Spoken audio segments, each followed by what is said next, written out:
Does reconfiguring your training to be more fencing specific make you better at fencing specific tasks?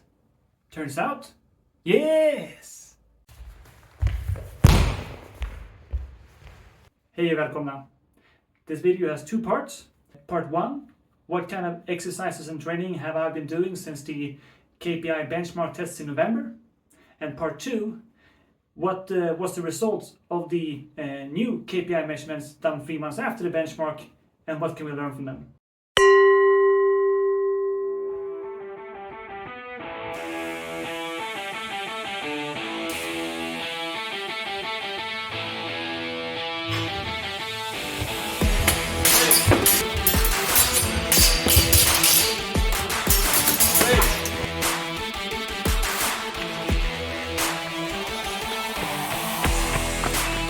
Alright, let me walk you through my target image of 1 week's worth of exercise.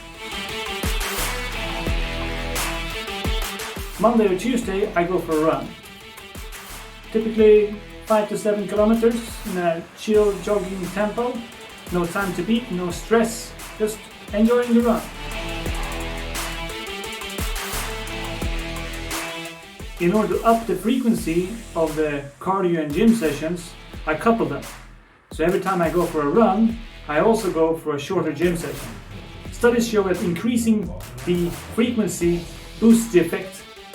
For example, doing 2 sets of an exercise twice a week is better than doing 4 sets once a week.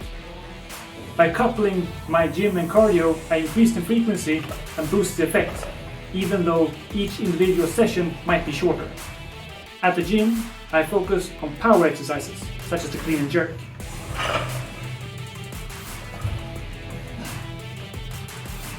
And also on plyometric exercises.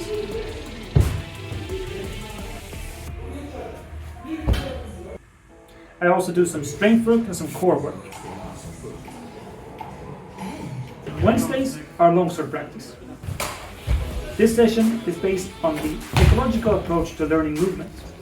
This includes constraint-based exercises such as fencing games, forcing you to find new solutions to fencing problems, or rewarding you for improving and simplifying your existing movement solutions.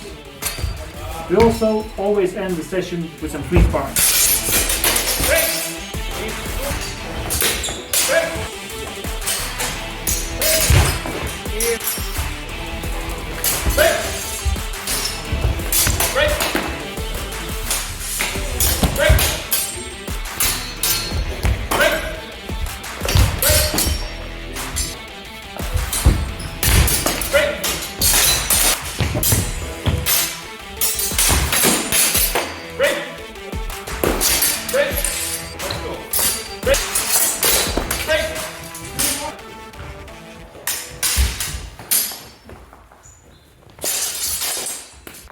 On Thursdays or Fridays, it's another session of running plus gym. This time, however, it's a HIIT session, high intensity interval training. This is the most efficient way to improve your VO2 max. However, it can be quite straining. I usually do some running technique warm-up, followed by 3 to 6 sprints on a level track or uphill. Distances vary, but usually circa 80 to 150 meters. And the gym routine for this day remains the same as I showed you previously. Saturday is an open floor day in the fencing hall. I try to spar as much as possible with various opponents. I also try to spar with all my weapons, the longsword, sword and buster, and saber.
Quite well.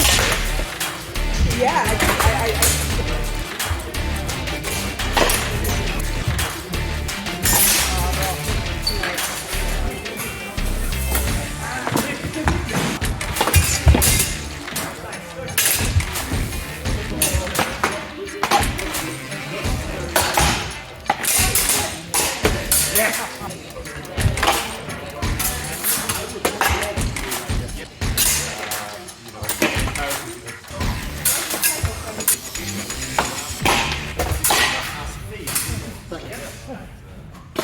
And that's it. That's 1 week's worth of training. I don't manage to keep this schedule every week, and that's okay, but this is my target image. So, 3 months after I reconfigured my training, I redid my KPI measurements, key performance indicators. If you want to know more about how I set up those tests, check out my second video in this series. Now, for the results. In the vertical jump height tests, there was no movement. I didn't get better, it didn't get worse, it was exactly the same. In the lunge test, however, I improved my top lunge velocity by 5 and 8% respectively with the right and left foot forward, as well as my lunge length with 11 and 9% respectively. My flexibility with my right foot forward was the same, but with my left foot forward I managed to improve 10 centimeters. In my change of direction test, I also managed to improve all my times. The improvement was more notable when I did a march retreat sequence, which I got 7% faster with my right foot forward and 10% faster with my left. In the retreat march sequence, I got 1% faster and 4% faster respectively. Not as significant, but still an improvement.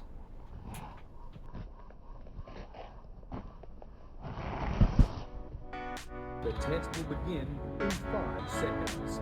Finally, the fencing specific beep test. Last time I got level 12-4.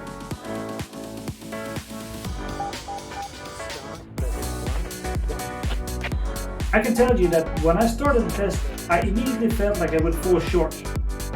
I started dreaming up excuses, such as that I had a cold the week before and I didn't rest as long between the change of direction test and the beep test this time compared to the November test.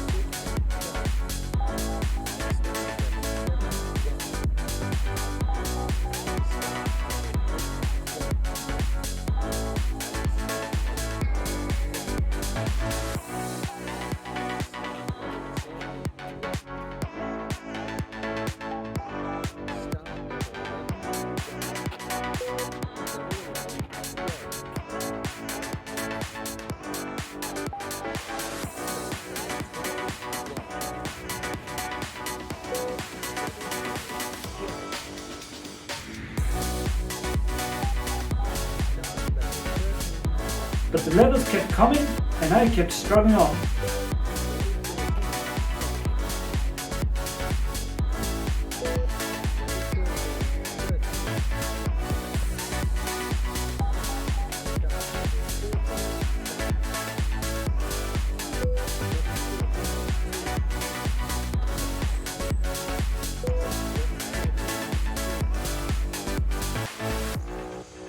Until I managed to finally reach level 14-4. Level 14, 5. Level 14, 6. Level 14, 7. Level 14, 8. Level 14, 9.